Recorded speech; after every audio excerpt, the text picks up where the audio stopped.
ಕಾಂಗ್ರೆಸ್ನಲ್ಲಿ ಸಿಎಂ ಕುರ್ಚಿ ಕದನ ಆರಂಭವಾಗಿರೋ ಹೊತ್ತಲ್ಲೇ ನಾಳೆ ಸಿಎಲ್ಪಿ ಸಭೆಗೂ ಕೂಡ ಕೌಂಟ್ ಡೌನ್ ಶುರುವಾಗಿದೆ. ನಾಳೆ ನಡೆಯಲಿರುವ ಈ ಸಭೆಗೆ ಎರಡೂ ಬಣ ಕೂಡ ಸಿದ್ಧತೆಯನ್ನ ಮಾಡಿಕೊಂಡಿದೆಯಂತೆ. ಎರಡೂ ಬಣಗಳಿಂದಲೂ ಕೂಡ ಪರಸ್ಪರ ಚಾರ್ಜ್ ಶೀಟ್, ಆರೋಪ ಪ್ರತ್ಯಾರೋಪ ಎಲ್ಲವೂ ಕೂಡ ಸಿದ್ಧವಾಗಿದೆ. ಆದರೆ ಸಭೆಗೂ ಮೊದಲೇ ಬಿಸಿ ತಣ್ಣಗಾಗಿಸಲು ಹೈಕಮಾಂಡ್ ಕೂಡ ಇನ್ನಿಲ್ಲದ ಪ್ರಯತ್ನಗಳನ್ನ ನಡೆಸಬಹುದಾ ಸಾಧ್ಯತೆಗಳಿದೆ.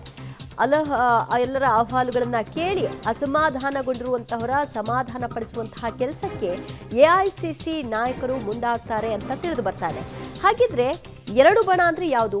ಎಲ್ರಿಗೂ ಗೊತ್ತಿರೋ ಹಾಗೆ ಸಿದ್ದರಾಮಯ್ಯನವರ ಬಣ ಮತ್ತು ಡಿ ಕೆ ಶಿವಕುಮಾರ್ ಅವರ ಬಣ. ಈ ಎರಡೂ ಬಣಗಳು ಈಗ ನಾಳೆ ಸಿಎಲ್ಪಿ ಸಭೆಯಲ್ಲಿ ಇಡೋದಕ್ಕೆ ರೆಡಿ ಆಗಿರುವಂತಹ ಚಾರ್ಜ್ ಶೀಟ್ ನಲ್ಲಿ ಏನಿದೆ? ಸಿದ್ದರಾಮಯ್ಯನವರ ಬಣ ಈ ರೀತಿ ರೆಡಿ ಮಾಡ್ಕೊಂಡಿದೆ. ಸರ್ಕಾರ ಬಂದಾಗಿಂದ ಬರೀ ಅಧಿಕಾರದ ಹಂಚಿಕೆಯ ಕುರಿತಾಗಿಯೇ ಚರ್ಚೆ ಆಗ್ತಾ ಇದೆ. ಸಿದ್ದರಾಮಯ್ಯನವರು ಕೆಲಸ ಮಾಡಲಿಕ್ಕೆ ಇದು ವಿಪರೀತವಾಗಿ ಡಿಸ್ಟರ್ಬ್ ಮಾಡ್ತಾ ಇದೆ.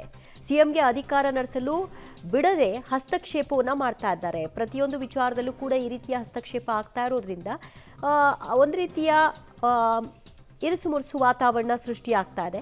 ಕೆಪಿಸಿಸಿ ಅಧ್ಯಕ್ಷರಾಗಿ ಡಿ ಕೆ ಶಿವಕುಮಾರ್ ಅವರು ರಾಜ್ಯ ಪ್ರವಾಸವನ್ನ ಮಾಡ್ತಾ ಇದ್ದಾರೆ. ಇದು ಸರಿಯಲ್ಲ. ಕಾರ್ಯಕರ್ತರ ಅಹವಾಲನ್ನ ಡಿಕೆಶಿ ಕೇಳ್ತಾ ಇಲ್ಲ. ಡಿಕೆಶಿಯಿಂದ ಎಲ್ಲರಲ್ಲೂ ಕೂಡ ಏಕಪಕ್ಷೀಯ ನಿರ್ಧಾರವನ್ನ ತೆಗೆದುಕೊಳ್ತಾಳೆ. ಎಲ್ಲದರಲ್ಲೂ ಕೂಡ ಅವರು ಒಬ್ಬಂಟಿಯಾಗಿ ಅವರವರೇ ನಿರ್ಧಾರವನ್ನ ತೆಗೆದುಕೊಳ್ತಿದ್ದಾರೆ. ಸ್ಥಳೀಯವಾಗಿ ವಿಚಾರವನ್ನ ಹೈಕಮಾಂಡ್ಗೆ ಕೊಂಡೊಯ್ತಾರೆ.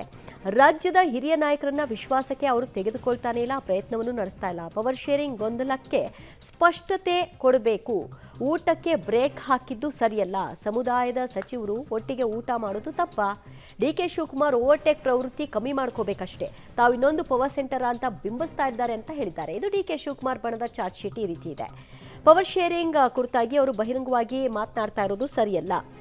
ಇದೇ ನೆಪದಲ್ಲಿ ಸಚಿವರಿಂದ ಡಿನ್ನರ್ ಕೂಟ ಪರಂಪರೆ ನಿಲ್ಲಬೇಕು. ಜಾತಿ ಜನಗಣತಿ ಸಭೆ ವರದಿಗೆ ಒತ್ತಾಯ ಹಾಕ್ತಿದ್ದಾರೆ. ಇದರಿಂದ ಗೊಂದಲದ ವಾತಾವರಣ ನಿರ್ಮಾಣವಾಗ್ತಿದೆ. ಯಾಕಂದ್ರೆ ಇವರು ವಿರೋಧವನ್ನ ಮಾಡಿದ್ದಾರೆ. ಸಿಎಂ ಸ್ಥಾನ, ಕೆಪಿಸಿಸಿ ಸ್ಥಾನದ ಬಗ್ಗೆ ಚರ್ಚೆ ಮಾಡ್ತಾ ಇದ್ದಾರೆ. ಮಾತುಕತೆಗಳು ಹೆಚ್ಚಾಗ್ತಾ ಇದೆ. ಪವರ್ ಶೇರಿಂಗ್ ಒಪ್ಪಂದ ಆಗಿದ್ರೆ ಎಲ್ರಿಗೂ ಗೊತ್ತಾಗಬೇಕು. ನಮ್ಮಿಬ್ಬರ ಮಧ್ಯೆ ಒಪ್ಪಂದ ಆಗಿದೆ ಅನ್ನೋದನ್ನ ಯಾರು ಒಪ್ಕೊಳ್ಳಿಕ್ಕೆ ಸಿದ್ಧ ಇಲ್ಲ. ಎಲ್ಲರ ಮುಂದೆ ಕೂಡ ಇದು ಬಹಿರಂಗವಾಗಬೇಕು ಅನ್ನೋದು. ಹಾಗೆ ಹೈಕಮಾಂಡ್ ಬಣವೂ ಕೂಡ ಇದೆ. ಅವರು ಯಾವ ರೀತಿಯ ತಟಸ್ಥ ನಿಲುವನ್ನು ತೆಗೆದುಕೊಳ್ತಾರೆ, ಅವರು ಏನು ಒಪಿನಿಯನ್ನ ಶೇರ್ ಮಾಡ್ತಾರೆ, ಅದನ್ನು ಕೂಡ ನೋಡಬೇಕಾಗತ್ತೆ. ಸದ್ಯ ಎರಡೂ ಬಣವೂ ಕೂಡ ಈ ಚಾರ್ಜ್ ಶೀಟ್ ಅನ್ನ ಸಿದ್ಧಗೊಳಿಸಿಕೊಂಡಿದ್ದಾರೆ. ಆದರೆ ಈ ಚಾರ್ಜ್ ಶೀಟ್ಗಳು ಹೈಕಮಾಂಡ್ ಮುಂದೆ ಹೋಗೋ ಮೊದಲೇ ಇದನ್ನ ತಣಿಸುವಂತಹ ಕೆಲಸಕ್ಕೆ ಏನಾದರೂ ಪ್ರಯತ್ನಗಳಾಗುತ್ತಾ? ಕಾದು ನೋಡಬೇಕು.